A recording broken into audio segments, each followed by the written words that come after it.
was blessed to have the opportunity to attend the People's World Conference on Climate Change in Cochabamba, Bolivia.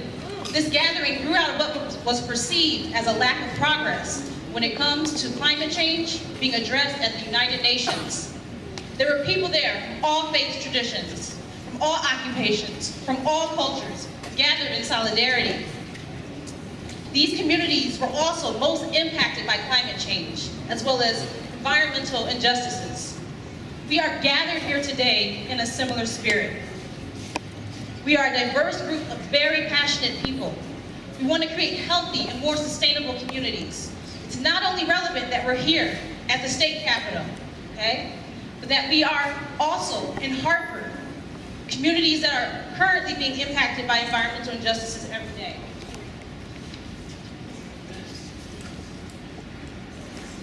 There are a lot of dedicated community members here, and if I give you a shout out, I want to hear your voices in the crowd. We have folks who are working on violence in our communities, on equality for gender, on jobs, housing, and of course, environmental issues. No matter what your issue area, you're here today because this is an issue that impacts all of us, and we need everyone. It's going to take us all to be involved in this effort to make a change. We're going to have to make changes in our daily, personal lives and in our professional lives as well. The things that we do, the food that we eat, the transportation that we use, all of these things are going to have to change if we're going to see change. So now, today, I'm calling everyone. I'm calling on the family that recycles. Are you in the crowd, the family that recycles? The folks who are supporting our local farmers at the farmer markets. Our workers at the grocery store. Our folks who are supporting solar panels and clean energy. Those of us who are aware of and respect our waste management groups. Okay? Our car shops, our auto dealers, people who own cars, who are trying to switch to other more renewable sources of transportation. If you use energy from our utility companies and you want to hold our utility companies more accountable.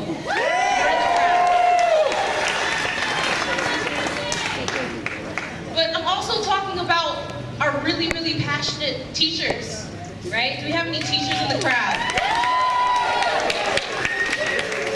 Our elementary school teachers who every day are teaching our children why it's important for them to be stewards of the earth. In New York City, just this past year in 2014, I had the great honor of marching with thousands of people for the People's Climate March. I was there. My daughter was 9 months old at the time. I was there because I don't want her to have toxic food, okay? I was there because I want her to have a brighter future. Yeah!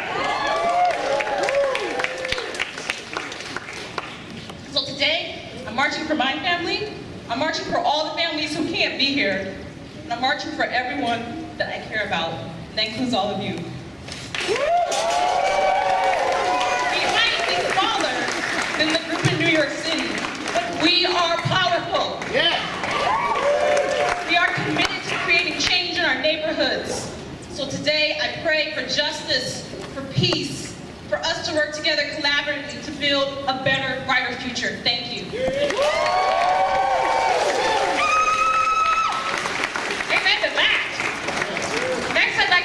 Peggy Buchanan. She is with the Connecticut chapter, the AFL-CIO. We have the Interreligious Eco-Justice Network has this amazing partnership with the AFL-CIO and other labor, environmental, and religious groups called the Connecticut Roundtable on Climate and Jobs.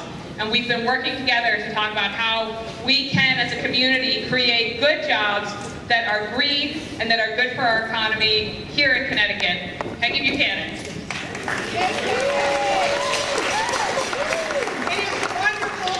Here. This is addressing climate change. It is an environmental issue. It is a labor issue. It is a human rights issue. Now, in the labor movement, we have a chant. It goes like this. We're fired up. We can't take no more. Join me. We're fired up. We can't take no more. If you're willing to take a look at the issue from a labor point of view.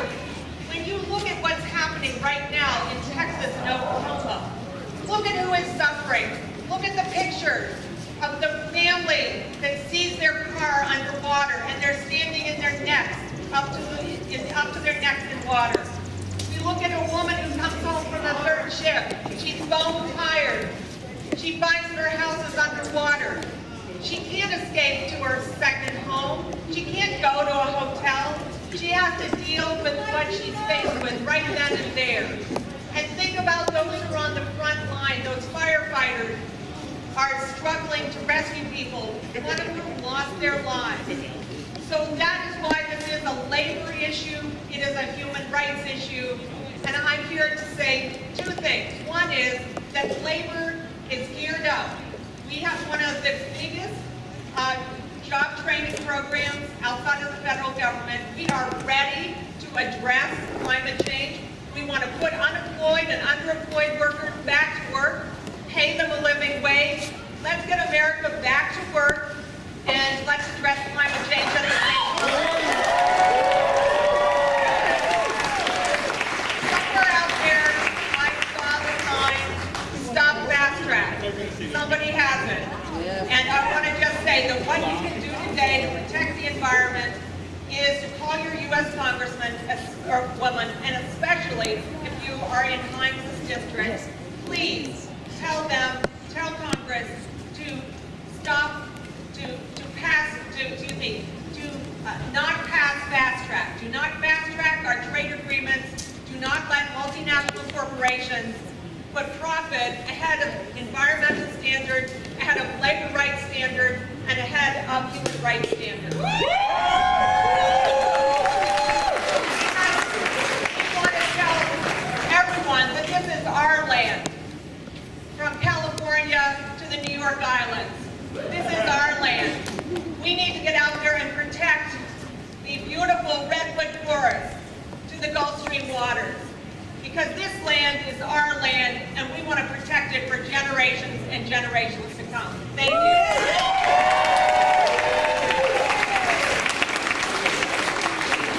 Amazing. Next, we've got Patrick Carolyn from the Franciscan Action Network.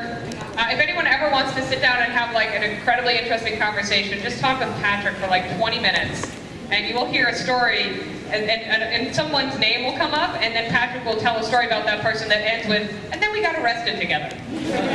Patrick is like the direct action man for every social justice issue you can think about. He's here with the Franciscan Action Network. Thank you. We're a national organization of various parts of the Franciscan family that are working to transform our public policy related to peacemaking, environmental justice, climate crisis, poverty, and human rights. I'm also one of the co-founders of an organization called the Global Catholic Climate Movement, which is an international coalition of Catholic leaders from over 100 Catholic organizations from all across the world. So I really want to thank you for coming to celebrate this beautiful and wonderful creation that we call Earth. I'm really happy to see so many young people here. You know, some of us are getting a little older, we've been at this for a long time, so it's inspiring to people like me to see so many young people out in the crowd and active in this issue. I just mentioned to Peggy, by the way, that she mentioned TPP. I think on Tuesday, I'm going to be getting arrested in Washington, D.C. over TPP. So if anyone wants to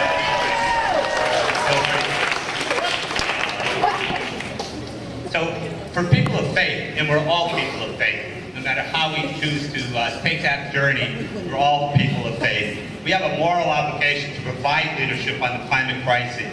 It's because of our value, we value our relationship with God and all of God's creation, that the climate crisis is a profoundly spiritual, ethical, and moral issue. We developed relationships not with God and all that is sacred, but with material stuff. Pope Francis, and you gotta love Pope Francis, even if you're not Catholic. He will be coming out with his encyclical. June 23rd is the date I heard, so you can all put that on your calendar. Get ready for it.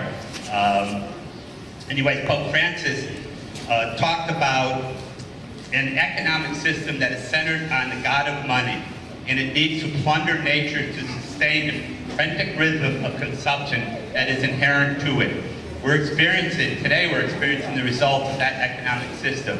It's based on a principle of separation, not connectedness, a system based on individual greed, not the common good. And we've seen the devastations caused by our lack of solidarity with each other and with all of God's creation. St. Bonaventure, who was a 13th century Franciscan theologian, described the created universe as the fountain fullness of God, expressed being. As God is expressed in creation, creation in turn expresses the Creator. I often tell people I'm part of the Franciscan family. We've been at this for 800 years. This is not a new thing for Franciscans, so welcome to our party. Bonaventure also tells us that to love God, we need to love all that God created. Francis of Assisi said, if you have a people who will exclude any of God's creatures from the shelter of compassion, you will have people who will deal likewise with their fellow humanity. You know, you often hear people say, if you want to know how folks treat their neighbors, look at how they treat their cats and their dogs and things like that. If they're mistreating their animals, they're going to mistreat their neighbors. And that's so true.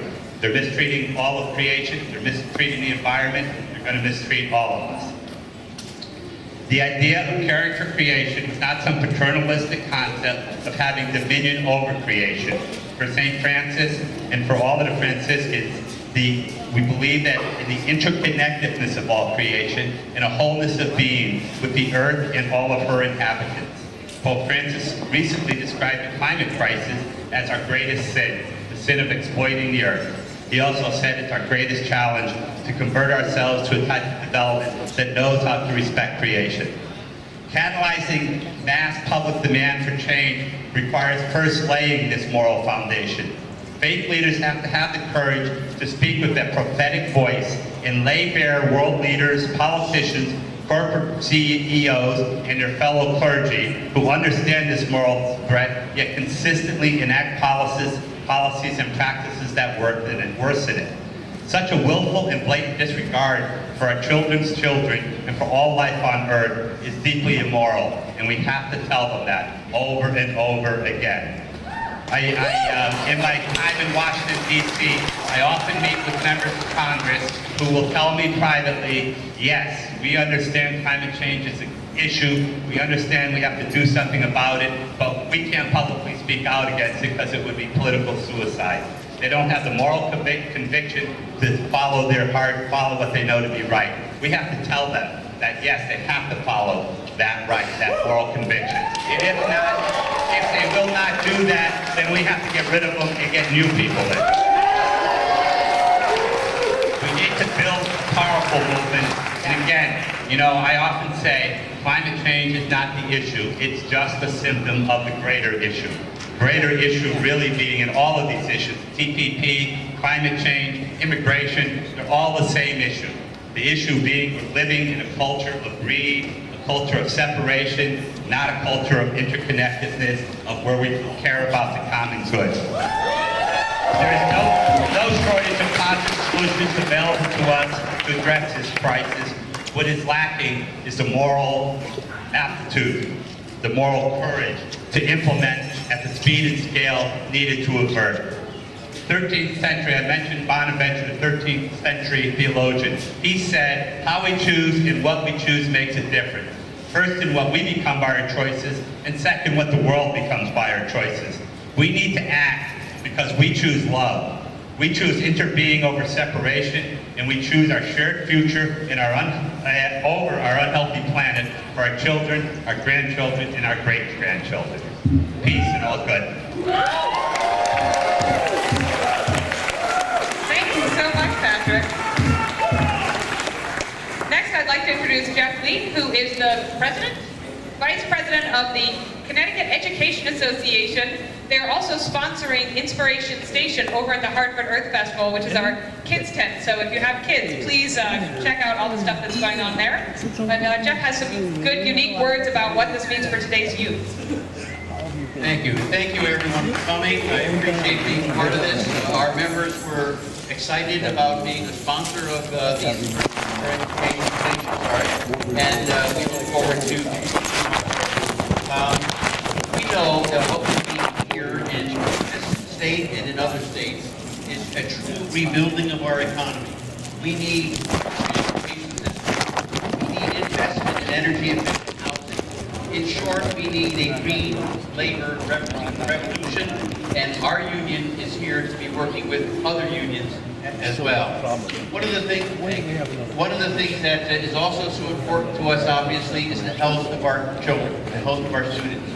Our teachers are working every single day to try to bring a brighter future to them, and we don't want that messed up by an environment that doesn't work. We know that seasonal allergies and asthma are on the increase.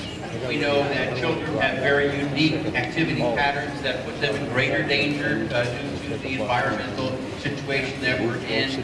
We know that children eat and drink more relative to their body mass than adults.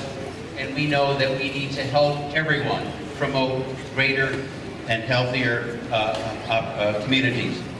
At the same time, I would say to you that our executive director in Washington uses a phrase that I like.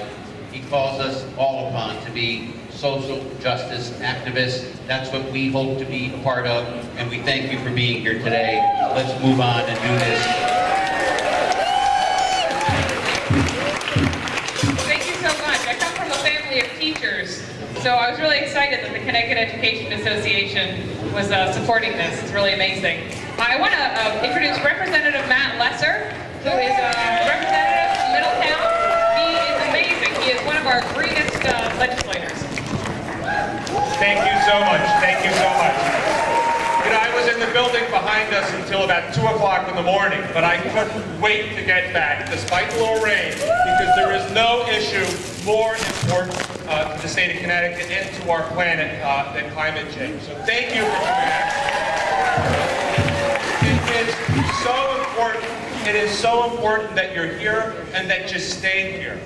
You know, we look down at what's happening right now, or what's more importantly, what's not happening in Washington, D.C., where the top senator who's in charge of taking on climate change throws a snowball on the floor of the United States Senate, and he thinks that's proof that climate change is a myth. We see how the federal government doesn't listen, but when you show up, state governments listen. We're going to be here. We've got 72 hours left in the legislative session this year.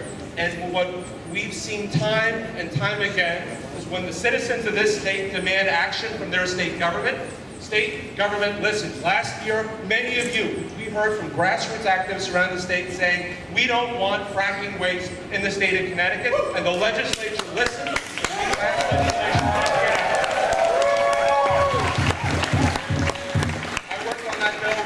James Albus, who's the chair of the Environment Committee and couldn't be here today, but he asked me to send his greetings as well. And we were able to get that done, not because of what we wanted to do, but because of what we heard from all of you.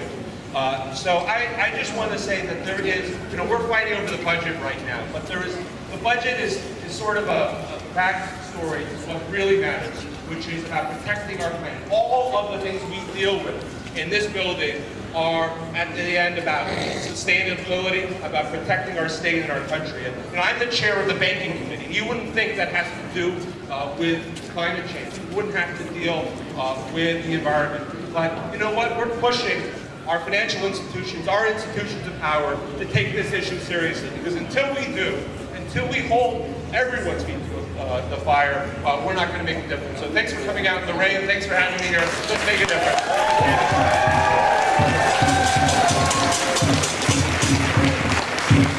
And our final speaker